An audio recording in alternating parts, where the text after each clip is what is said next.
வணக்கம் ஃப்ரெண்ட்ஸ். இன்றைக்கி வந்து வடகரி செய்ய போகிறோம். என்ன குழம்பு வைக்கிறதில்ல, எங்கள் பையன் சொன்னான் வடகரி வைமான்ட்டு. காலையில் நான் ஊற போட்டேன், இப்போ வைக்கிறேன்.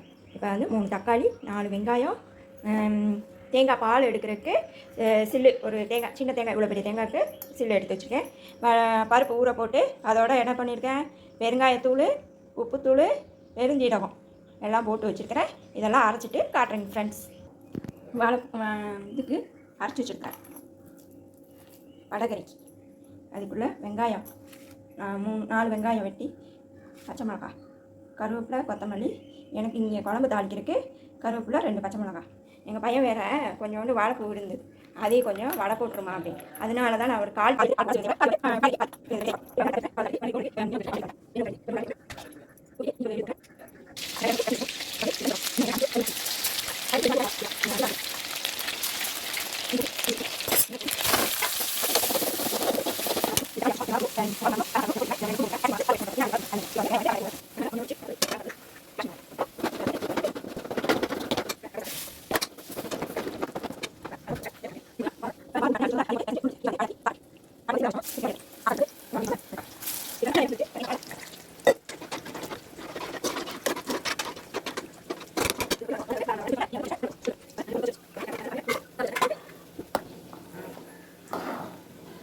வடகரி ரெடி ஆயிடுச்சு.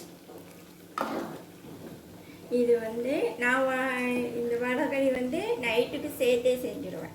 ஏன்னா நைட்டுக்கு சப்பாத்தி செஞ்சேன்னா சப்பாத்திக்கு இதோட அல்டிமேட்டாக இருக்கும்.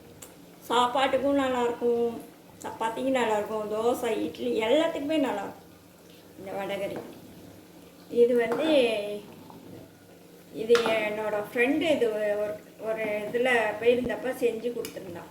அவள் வந்து எனக்கு சொல்லி கொடுத்தான் இந்த வடகரி வைக்கிறது. ஆமாம், இதை செய்யுங்க, நல்லாயிருக்கும், செம சூப்பராக இருக்கும். வடகரி குழம்பு நல்லா ஊறி எவ்வளோ குழக்கலான்னு இருப்பாரு, சூப்பராக இருக்கா. வாழைப்பூ வடை எங்கே சுட்டு சுட்டு வைக்கானதான் எங்கள் பசங்க எடுத்து தின்னுக்கிட்டே இருந்துட்டாங்க.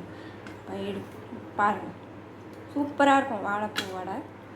இப்போ வந்து நம்ம சாப்பிட்டு பார்க்க போகிறோம். சூடாக இருக்குது.